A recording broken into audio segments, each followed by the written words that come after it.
بابا کیا یہاں آ گئے ہیں؟ اس نے خوف زدہ انداز میں ڈرائیور سے پوچھا۔ آپ آئیے میرے ساتھ، اس کی بات کے جواب میں ڈرائیور نے کہا تو وہ سیما سی اس کے پیچھے چل دی۔ ڈرائیور نے اسے ایک بہت بڑے نہایت خوبصورتی سے سجے کمرے میں لا کے بٹھا دیا۔ اسے بیٹھتے ہوئے تھوڑی ہی دیر گزری تھی کہ دروازہ کھلا اور کوئی اندر آ گیا۔ اسے پیچھے مڑ کے دیکھا تو پتھر کی بن گئی جسم جیسے حرکت کرنا بھول گیا، نہ لب کھلے نہ پلکیں جھپکی، بس ساکن اور ساکت دیکھتی کی دیکھتی رہ گئی۔ مقابل نے سلام کیا تو اس کے کچھ حواس بحال ہوئے اور وہ بوکھلا کر ایک دم سے کھڑی ہو گئی۔ آپ سامنے بازان گیلانی اپنی آن بان شان کے ساتھ نہایت قیمتی سوٹ میں مربوط خوشبوؤں میں بسے اس کے سامنے ایستادہ تھا۔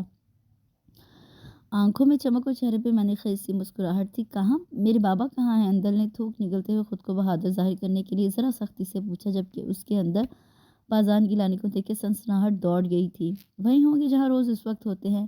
کیا مطلب؟ آپ نے مجھے یہاں دھوکے سے بلایا ہے؟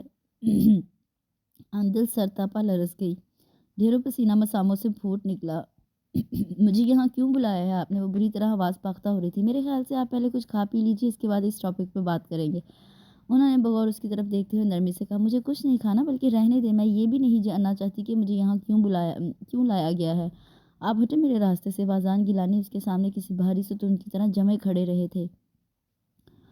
اندل نے ان کے دائیں جانب سے قدم آگے بڑھائی تھے کہ انہوں نے تیزی سے اس کا ہاتھ کھینچ کر اسے بیڈ پر پٹخ دیا۔ میں آپ کو یہاں زیادہ دیر نہیں روکوں گا، ابھی تھوڑی دیر میں ہمارا نکاح ہو جائے گا، پھر آپ کو آپ کے باپ کے گھر واپس پہنچا دیا جائے گا۔ وہ کہہ کر لمبے لمبے ڈگ بھر کے کمرے سے نکل گئی اور اندل بالکل بے جان ہو گئی۔ پتہ نہیں اس نے کچھ غلط سنا یا بازان کچھ اور کہہ گئے، اس کے تو گویا حواس ہی مختل ہو گئے۔ وہ سن سی بستر پر پڑی تھی کہ بازان کی آواز پہ اچھل پڑی۔ حق مہر کتنا چاہتی ہیں آپ؟ بتا دیجیے، یہ آپ کا رائٹ ہے۔ میں ہرگز نکاح نہیں کروں گی، آپ جو کر سکتے ہیں کر لیں۔ وہ فنکاری تو بازان دھیرے سے مسکرا دیا۔ فی الحال تو نکاح ہی کر سکتے ہیں اور وہ ضرور کریں گے۔ آپ اس وقت تنہا اور بہت کمزور ہیں، آپ کے لیے بہتر یہی ہوگا کہ آرام سے ہاں کر دے، ورنہ آپ سے ہاں کرانا میرے لیے مشکل نہیں ہوگا۔ اگر میں نے اپنا طریقہ استعمال کیا تو وہ شاید آپ کو ناگوار بھی گزر سکتا ہے۔ آپ کی طرف سے میں حق مہر 10 لاکھ روپے مقرر کر رہا ہوں۔ کچھ ہی دیر میں نکاح کی کارروائی مکمل ہو چکی تھی۔ وہ واقعی میں تنہا اور کمزور لڑکی تھی، ایک اتنے بھرپور مرد کا مقابلہ کیسے کر سکتی تھی؟ ایک دفعہ پھر اس کے حواس گم ہو چکے تھے۔ پتہ نہیں یہ خواب تھا کہ حقیقت۔ دماغ بالکل سن ہو چکا تھا۔ کافی دیر تک وہ ہونک سی بنی بیٹھی رہی۔ آہستہ آہستہ حواس بیدار ہوئے تو وہ بری طرح رونے لگی۔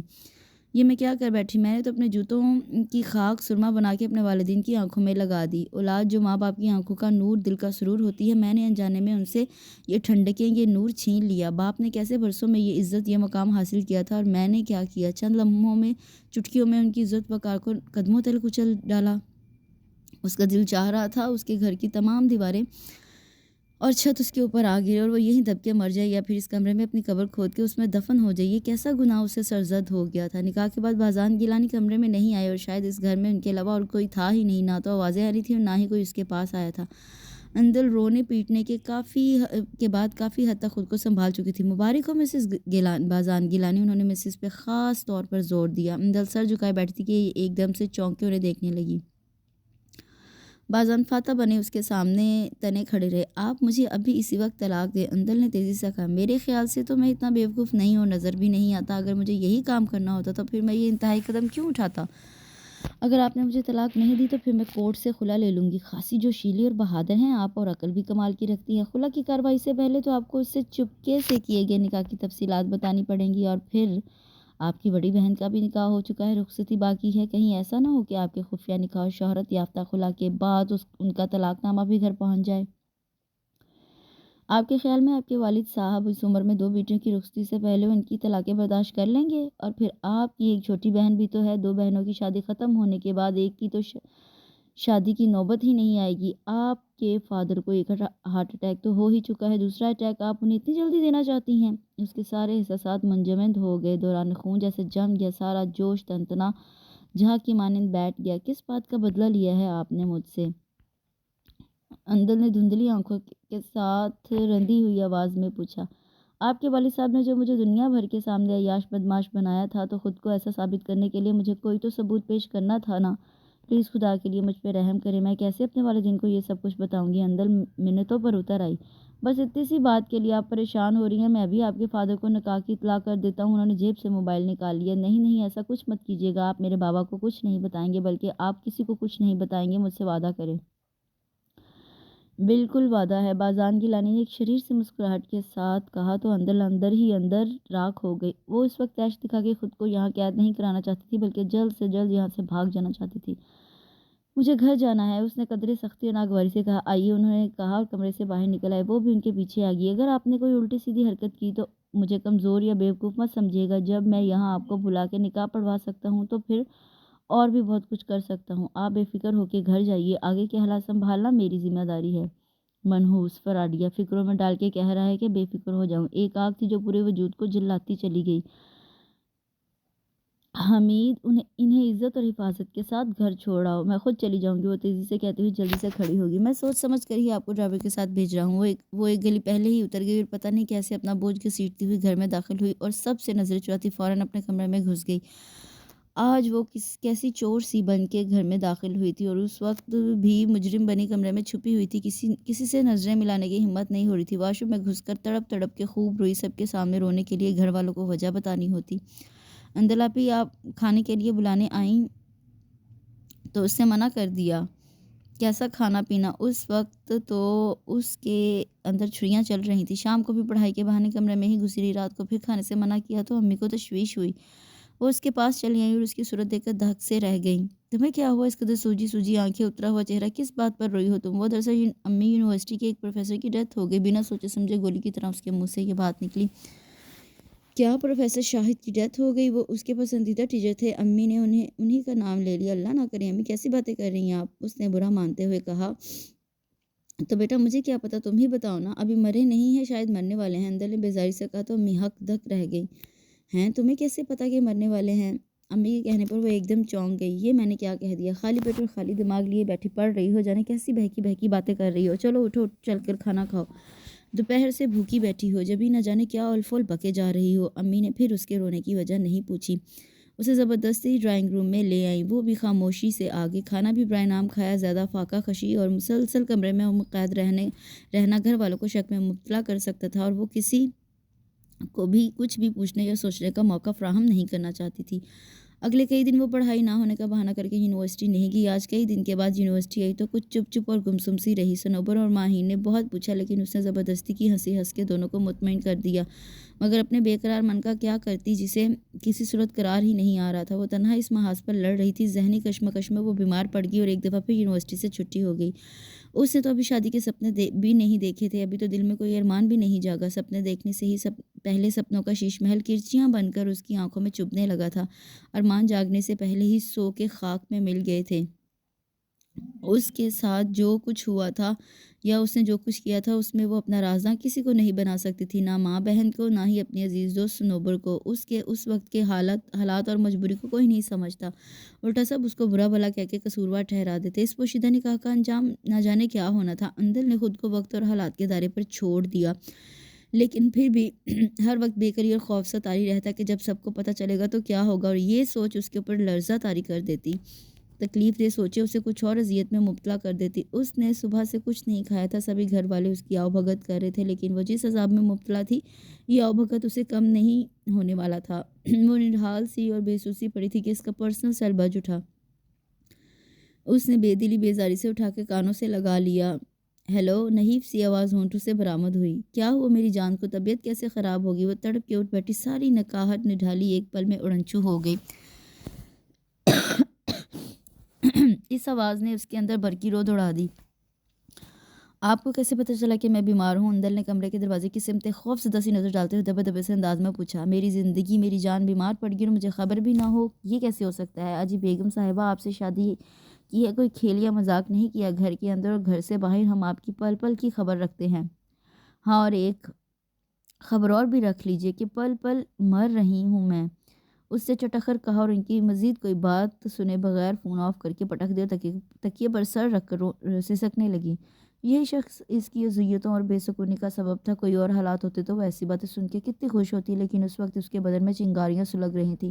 اس نے بے بس ہو کے چادر کے اندر منہ چھپا لیا۔ کئی دن بعد وہ آج یونیورسٹی گئی تو ماحول بدلنے سے اس کے اوپر چھائی کیفیت چھائی کثافت کچھ دور ہو گئی، لیکن پڑھائی میں بالکل دل نہیں لگا۔ کیا بات ہے، آج کل تم بڑی گمسم سی رہنے لگی ہو۔ صنوبر نے اسے دیکھتے ہی اس کی حالت کا اندازہ لگا لیا۔ کئی دن سے طبیعت خراب تھی، بس اس لیے کچھ ڈل سی ہو رہی ہوں۔ کیا بات ہے، آج کل تمہاری طبیعت بہت خراب رہنے لگی ہے، کہیں کوئی عشق معاشقے کا چکر تو نہیں؟ صنوبر کے کہنے پہ اس کے بدن پہ کپ کپی سوار ہونے لگی۔ میں ان فضول چکروں میں پڑنے والی نہیں ہوں، اندل نے بدقت کہا، اور اس کا لہجہ اس کی بات کا ساتھ نہیں دے رہا تھا۔ چلو آؤ کینٹین چلتے ہیں۔ اس نے فوراً اس موضوع سے جان چھڑانا چاہی۔ اب وہ اس سے کیا بتاتی کہ عشق معاشقے، دل بل، پیار ویار اور عہد و پیمان قسم کے جھنجھٹوں میں پڑے بغیر ہی ایک لمبی ہی چھلانگ مار کے وہ بیاہ رچا چکی ہے، اور اب اس بیاہ کی چکی میں دن رات پس رہی ہے۔ اچھا سنو، کل میری سالگرہ ہے اور تمہیں ضرور آنا ہے۔ کینٹین پہنچتے ہی صنوبر نے اسے سالگرہ کا بلاوا دے ڈالا۔ کوشش کروں گی، کوئی کوشش ووشش نہیں، میں نے کہہ دیا آنا ہے تو بس آنا ہے۔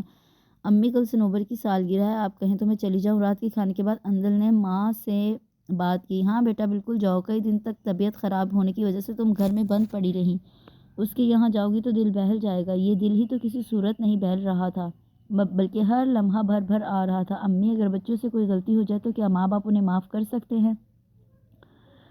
امی کے جواب کے لیے اس کا ہر عضو کان بن گیا۔ جس غلطی سے ماں باپ کی عزت پہ کوئی حرف نہ آتا ہو،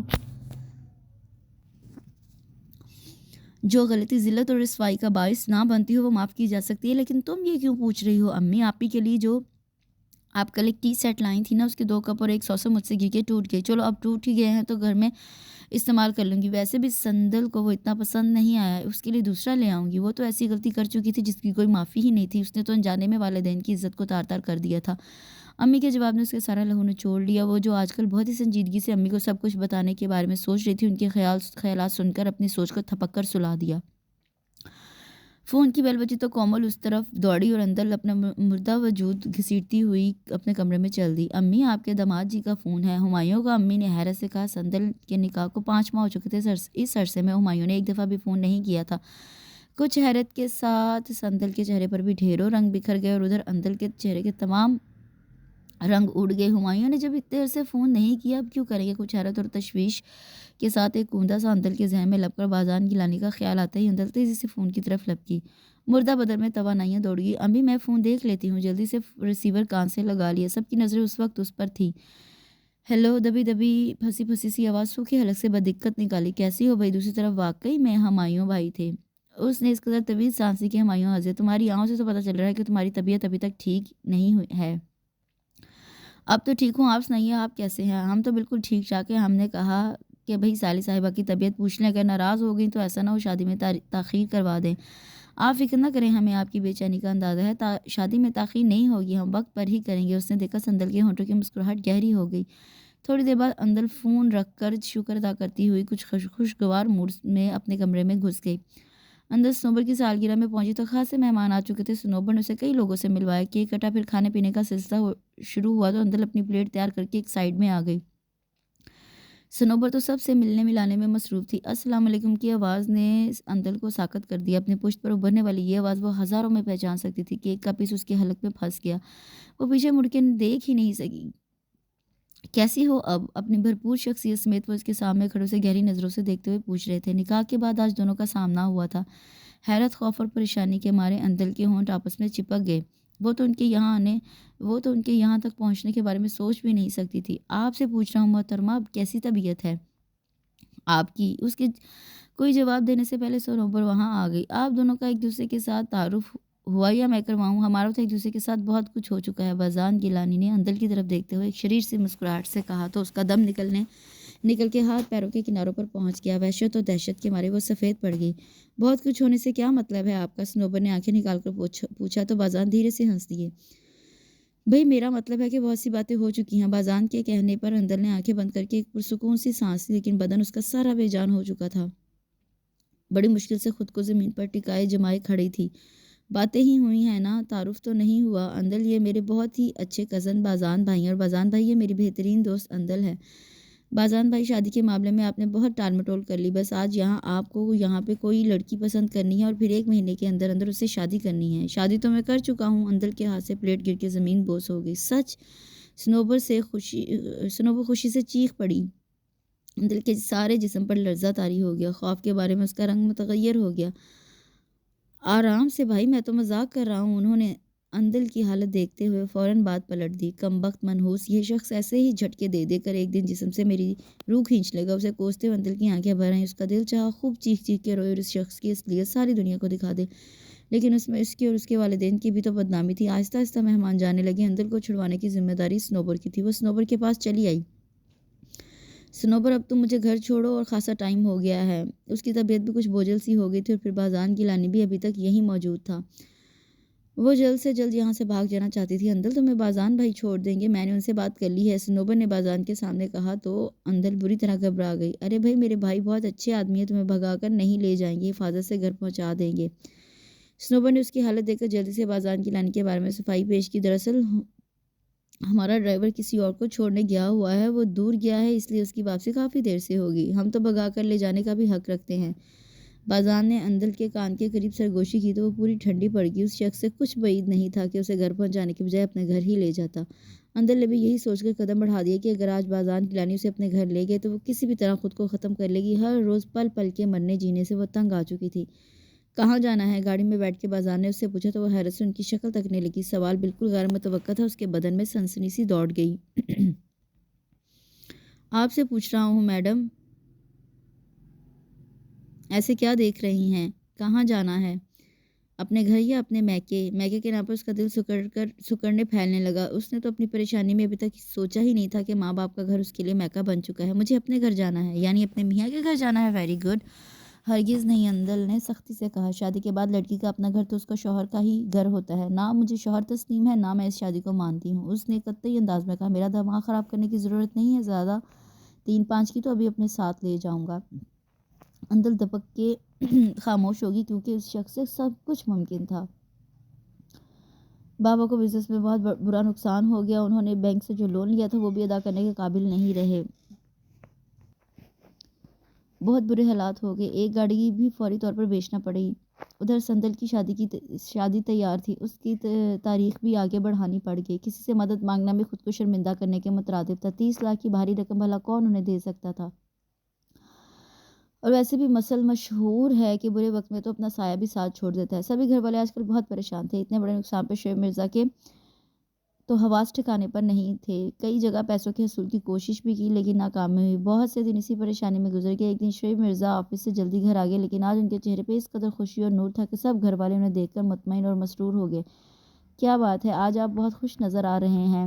امی کی پرجوش سی آواز پر اندل اور سندل بھی کمروں سے نکل آئیں۔ ہاں بھائی، بات ہی ایسی ہے، تم سب سنو گی تو تم لوگ بھی خوش ہو جاؤ گی، تو پھر جلدی سے بتائیے نا، پیسوں وغیرہ کا بندوبست ہو گیا کیا؟ سبھی کو جاننے کی بہت جلدی تھی۔ ہاں، میرا تمام لون ادا ہو گیا، بابا نے نہایت خوش دلی سے بتایا۔ اچھا، لیکن کیسے؟ امی نے خوشی اور حیرت سے کہا تو اندل اور سندل بھی خوش ہونے کے ساتھ جاننے کے لیے بے چین ہو گئیں۔ ایک فرشتے نے یہ نیک کام کیا ہے جسے میں دوسروں کے بہکاوے میں آ کے شیطان سمجھتا رہا۔ اندل کے دل میں کچھ کھٹکا سا ہوا، وہ اپنے قدم مضبوطی سے جمائے ساکت کھڑی رہی۔ اچھا، کون ہے؟ بازان کی لانی بہت بڑے صنعت کار ہیں وہ، انہوں نے ہی اس برے اور کڑے وقت میں میری مدد کی۔ اندل اپنا دل تھام کے جلدی سے کمرے میں آگے اور اسے ضبط نہ ہو سکا اس کے نین چھلک پڑے۔ کیا تھا یہ شخص؟ دھوپ چھاؤں کی مانند آگ میں جلایا تو ٹھنڈک بھی پہنچا دی، کبھی سورج بن کے جھلسایا تو اب چاند بن کے ان سب پر چاندنی کی ٹھنڈی چادر تان دی۔ آج اندل کے دل کو قرار آ گیا۔ آج پہلی دفعہ وہ اسے اچھے لگے، اور جب اچھے لگے تو چھم سے اس کے سپنوں میں بھی اتر آئے، لیکن اس کے موبائل نے خوبصورت سپنا توڑ دیا۔ کہیے بیگم صاحبہ، اب تو آپ خوش ہیں؟ آج بازان کی لانی کی آواز اور انداز دونوں دل نشیں لگ رہے تھے۔ بالکل نہیں، اندل نے مسکراتے ہوئے ایک ادا سے کہا۔ اچھا، اب بھی نہیں؟ لیکن ہمارے سسر صاحب تو بہت خوش ہیں۔ تو آپ نے انہیں خوش کیا ہے نا، مجھے تو نہیں کیا۔ اچھا تو پھر ٹھہر جاؤ، تمہیں خوش کرنے کا بندوبست کرتا ہوں میں، انہوں نے مخمور سے لہجے میں کہا تو اندل نے فوراً موبائل آف کر دیا۔ دوسرے دن بازان کی بڑی بہن اندل کا رشتہ لے کر پہنچ گئی، جو بنا کسی پس و پیش کے فوراً قبول کر لیا گیا۔ 10 دن کے بعد انہیں واپس ڈنمارک جانا تھا، اس 1 ہفتے کے اندر اندر شادی ہونا قرار پائی۔ سندل کی شادی ہوتے ہوئے اندل کی شادی تک نوبت پہنچ گئی۔ اس قدر جلدی اور اچانک رشتہ اور شادی طے ہونے پر امی بابا کے تو ہاتھ پیر پھولے جا رہے تھے۔ 1 ہفتے کے بعد آنن فانن شادی ہو گئی۔ اندل نہایت قیمتی اور بھرا شرارہ سوٹ میں ملبوس ڈھیروں پھولوں اور زیورات سے لدی پھندی پریوں سا حسین روپ لیے بازان کی لانی کے دل کی رانی بن کے ان کے دل میں اتر آئی۔ گلاب اور چنبیلی کے تازہ پھولوں سے مہکتی سیج پر بیٹھی وہ خود بھی ایک بڑا سا گلاب لگ رہی تھی،